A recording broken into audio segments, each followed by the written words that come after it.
I'm Josh Flanagan, 20 years old, and I work at Trinity Valley Farms. And at the moment, we've got around 21 horses that I have to look after and feed and take care of.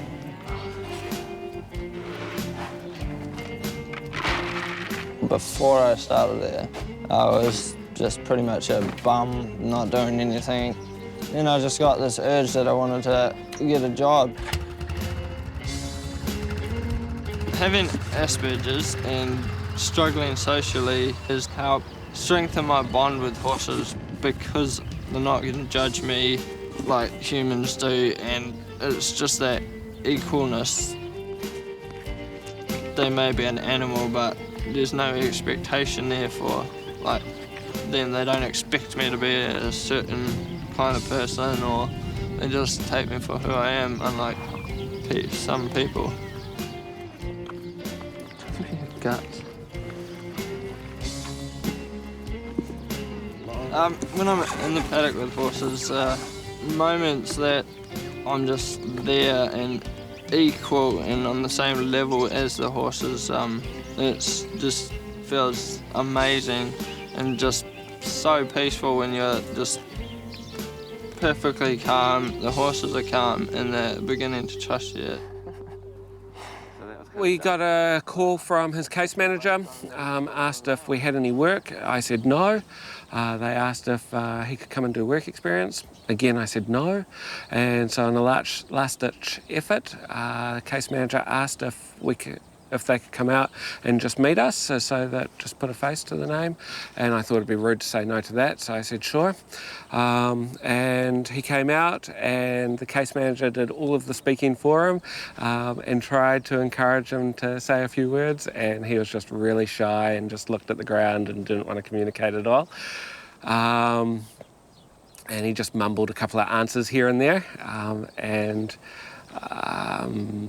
from that, I ended up allowing him just coming out one day a week for a bit of work experience on Fridays. My CCS case manager told me, you've got to show them that they can't do without you. So that's exactly what I did. I just worked my butt off and did everything, and even some stuff that I wasn't asked to do. He just weaseled his way in, really. Eventually he was working most of the week. I thought it was time I started paying him instead of him just doing work experience. So yeah, he's now got a job here and doing really well. I think he'll be firing me soon and running the place himself. Is there any heat in that leg, Josh? A tiny bit of heat. He connects with the horses better than I do. If you just leave him out in the paddock with a horse, you'll look over there 15, 20 minutes later and the two of them are just having a conversation together, and it's just really cool to watch. He's just so focused on the relationship with the horse, and so he achieves so much through that.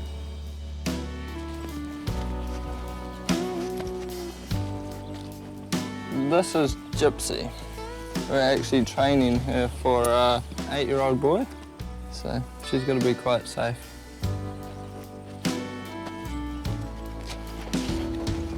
When she got close, I turned my back to her so she wasn't intimidated by me. Just walking with her, being calm, just staying calm, and then she was looking in to come to me but still wasn't sure. So I just carried on and did it again, and she decided to walk up to me. So it showed that she wasn't afraid of me. Or is ready to learn.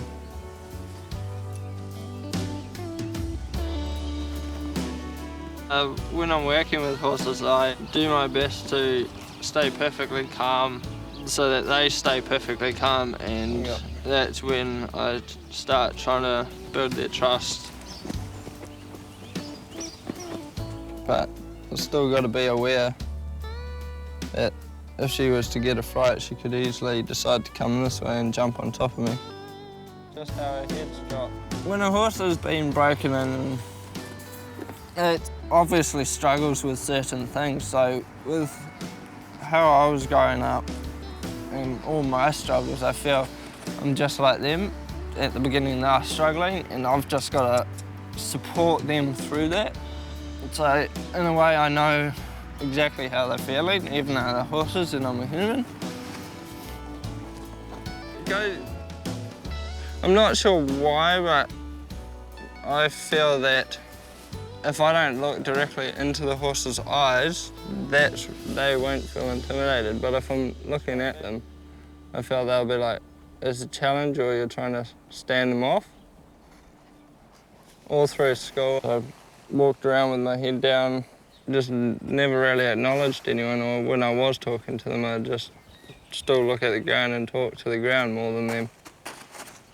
I think it goes back to the Asperger's and just thinking that everyone was thinking I was an alien or there was something wrong with me when they looked at me. So if I didn't look at them, then I wouldn't see them looking at me, so I wouldn't think that, which didn't work because I still thought that. Horses are fight or flight. Some run, some turn around and fight you. She was trying to run from everything.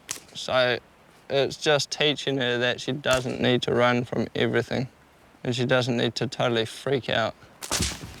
Don't jump the barrel, girl. It's all desensitizing.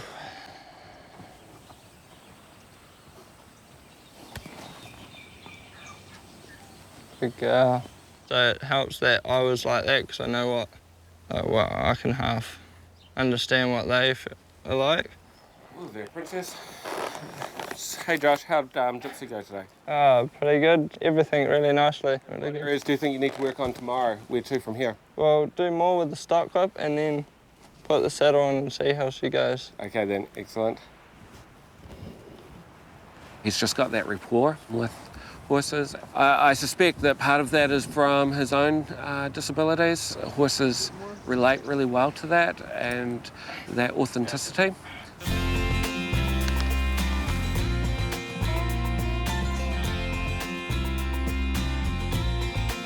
I know the things that I do struggle with, but to make me a better person, I push myself to give it a go every time. I just try not to let it affect me. I've just made that choice to live normally, but what is normal anyway?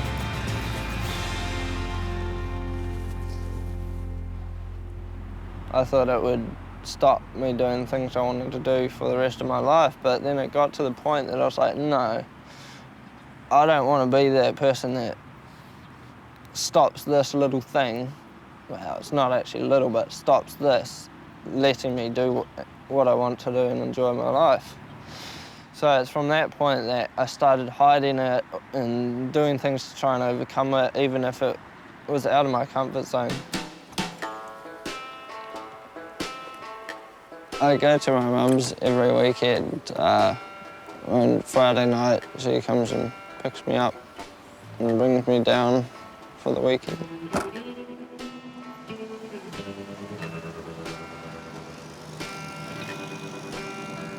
She has had moments of struggling at times. Bringing us kids up as a solo mum from when I was 2 years old, I think she's done pretty well.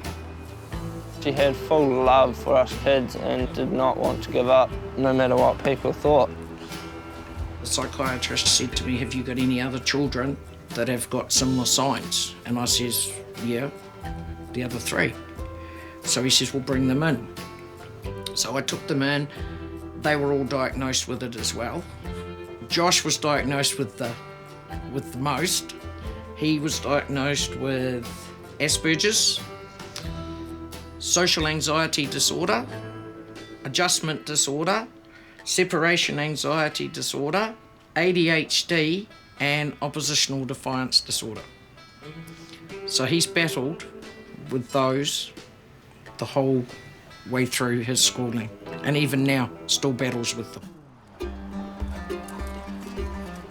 You know, he'll come across as being confident, being successful, but it takes Josh a lot of energy out of a day to actually be able to do what he needs to do over and above his Asperger's. That Asperger's is still there, and he just deals with it each day. And I'm so proud of him. So proud of him. She definitely put in the work and didn't listen to what a lot of people were saying because she was determined to let us kids live a normal life, let that label of autism or Asperger's affect us.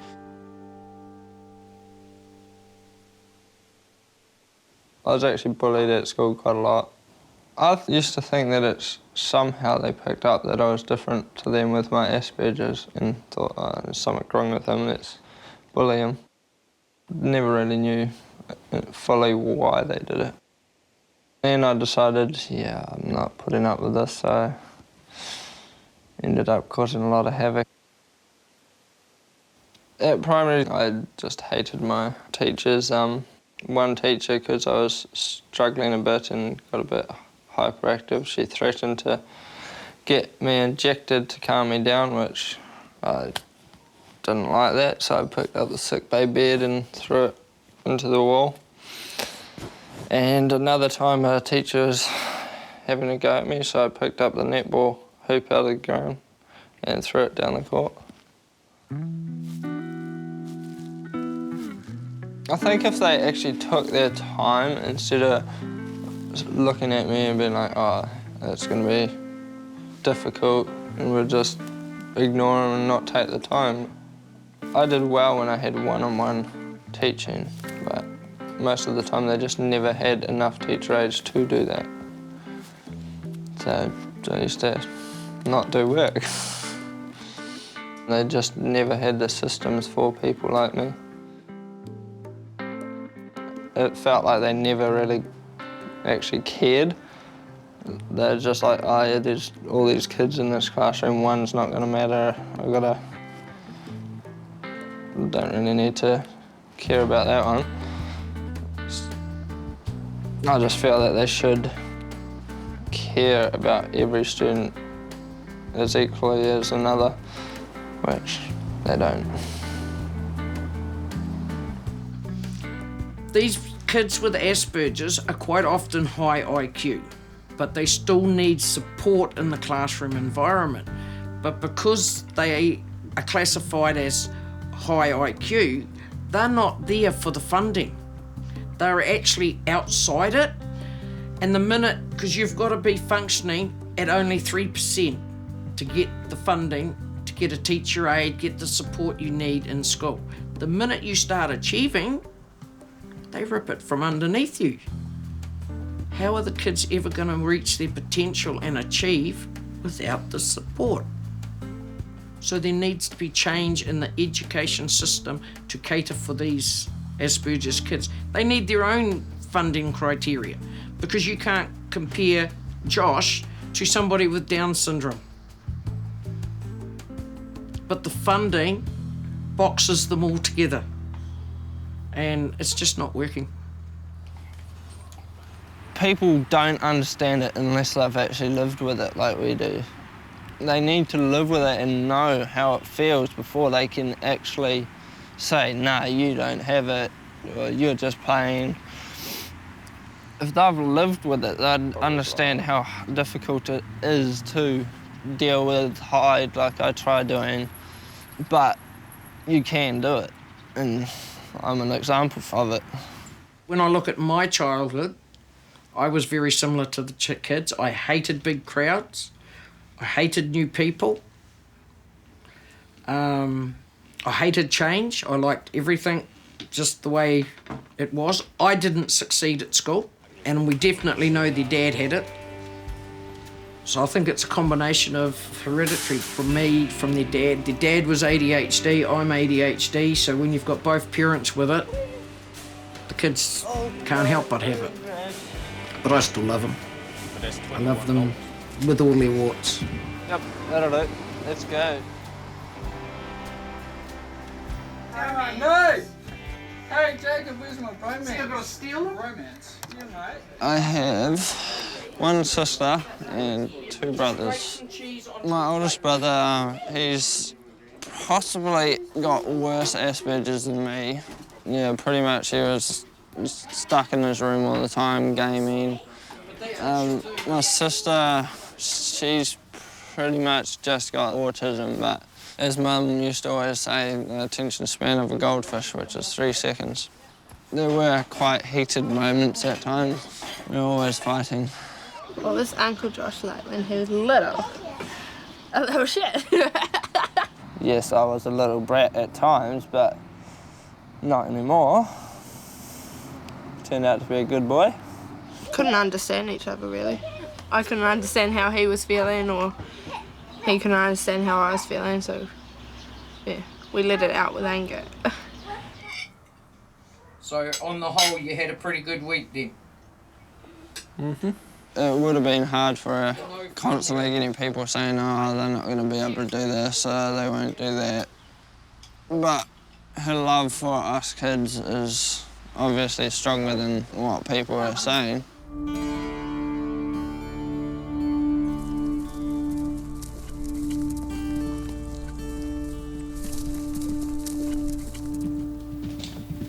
Only been riding for 2 years and 4 months, I would think.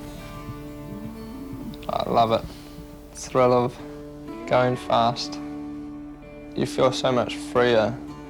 You can just go and just be so relaxed. You just feel free.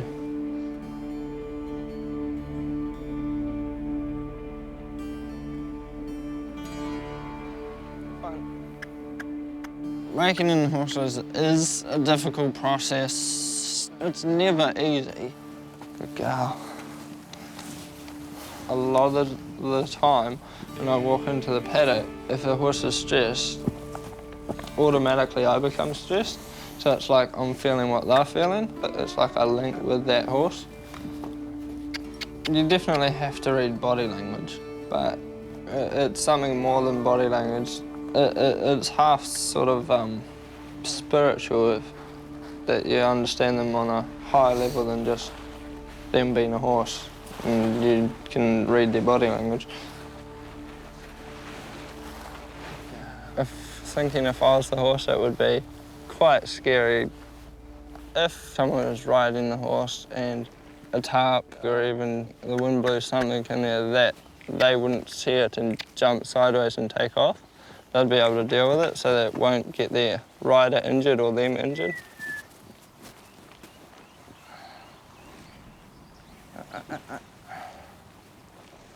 Josh, when will you know it's safe to get on the horse? When I've got control of the front feet, back feet and the head. Because if I don't have that on the ground, I'm definitely not going to have it on her. And that was the back feet right there. Asking her to move the back feet away from me so that I don't get kicked if I do come off. That's through me. Just give it a moment, just stop and rest. You're just chasing a little too much. There you go. 1, 2, 3, go. Ah, very nicely done. Slide on. Good. Feeling comfortable up there? Love and trust with a human is exactly the same to a horse. It's exactly the same. Just because they're animals doesn't mean they shouldn't have trust or shouldn't be able to love someone or something. Okay, turn it now. Good. Centre foot, calmly.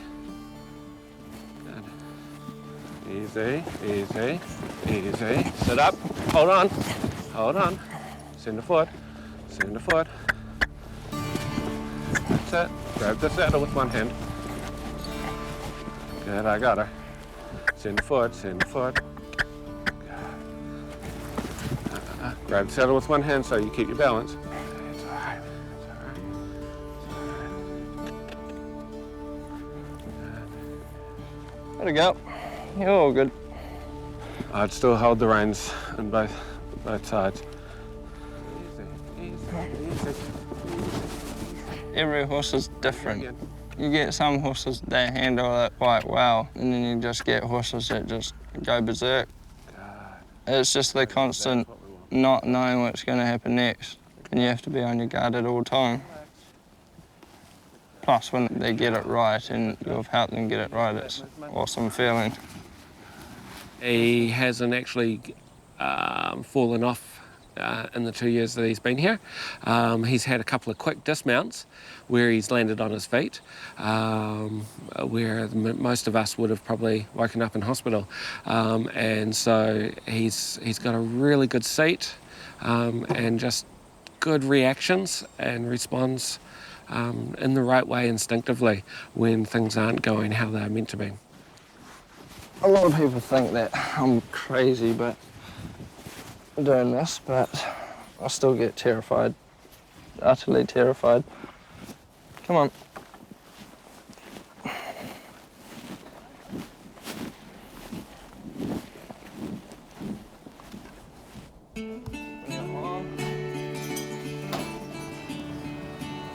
Head down, stand beside. When he first arrived, he couldn't make eye contact. He really avoided speaking to anyone, actually. But in the first 6 months of just being with us, really encouraged him just to greet all the clients as they arrive and make them feel welcome. And that was really, really tough for him to begin with. But over time, he's just become more and more confident in communicating properly. When I first went to Pete's, there was no way I was able to teach till he started getting me interacting with new people. A little bit of jumping. Once I got to know Pete, I knew he would be the one to just throw me in the deep end and get me doing that stuff just to make me grow as a person. I'm gonna so torture you guys. People come here, they see me, they know I teach. They sometimes get told where I've come from. They're just happy. They don't look at me going as though I'm an outsider. They treat me equal. Don't think that you've got no stirrups. Think you've got stirrups. I do still struggle socially at times. Sometimes I just don't want to be around humans, but I guess it's part of life. You still have to be. Looking at him, you'd think he's coping completely fine, but on the inside, he's probably still really stressed, but he's not letting that hold him back, and he's still willing to step out into that uncomfortable area and give things a go. So that's how we've been able to help him so much, is because he's so willing to help himself. One more round and you can have your stirrups back. When he first came to us, he hadn't ridden, so we taught him how to ride, and he took to that like duck to water, and that was just fantastic for his confidence. He came along to a Western clinic. We had another instructor coming from out of town, and they couldn't believe that he'd only been riding for 2 to 3 months when he had that clinic.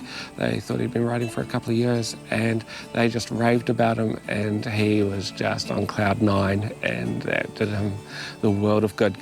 It's been since he's gone to work with Pete that boy's blossomed and now can look people in the eye, hold his head up high and be proud of his achievements because Pete gave him a go. I definitely want to go out competing, show jumping, and hopefully be competing around the world eventually. I've recently just brought a horse. She's a bit of a handful.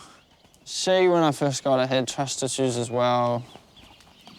Could say she's got Asperger's too, but I don't know if horses can get it. She reminded me of myself, having issues in the past and struggling to deal with them and not having the help that she needs. I felt I would be the one to give her the help.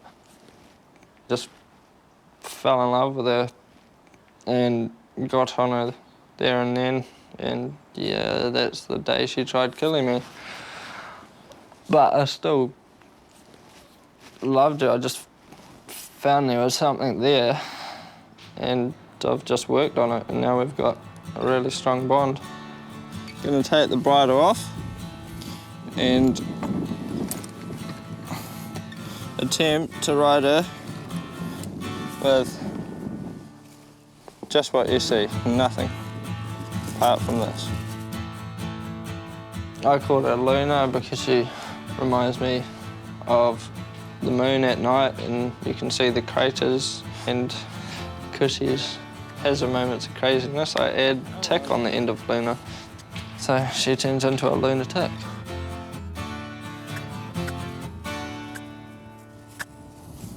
Come on. She had been beaten in the past, so I was never gonna make it that she was scared of me, and I'd find a different way to do it.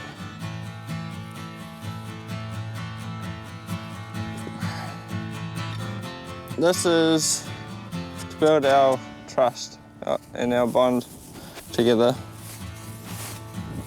You need to respect this. I wouldn't recommend it if you don't trust your horse. And this part. Thank you. People call me a horse whisperer, but it's not really about talking to the horse, it's more about listening to the horse. You need to respect it. Good girl. Thinking back to the difference between when I first got her and now, I'm just so happy I could help her.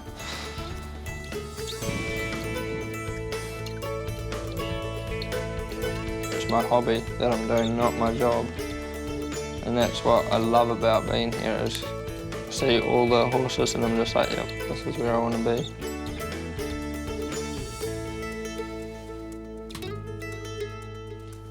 I actually thought that when I left school, I was most likely going to end up in jail and do something really bad, but it turns out I didn't.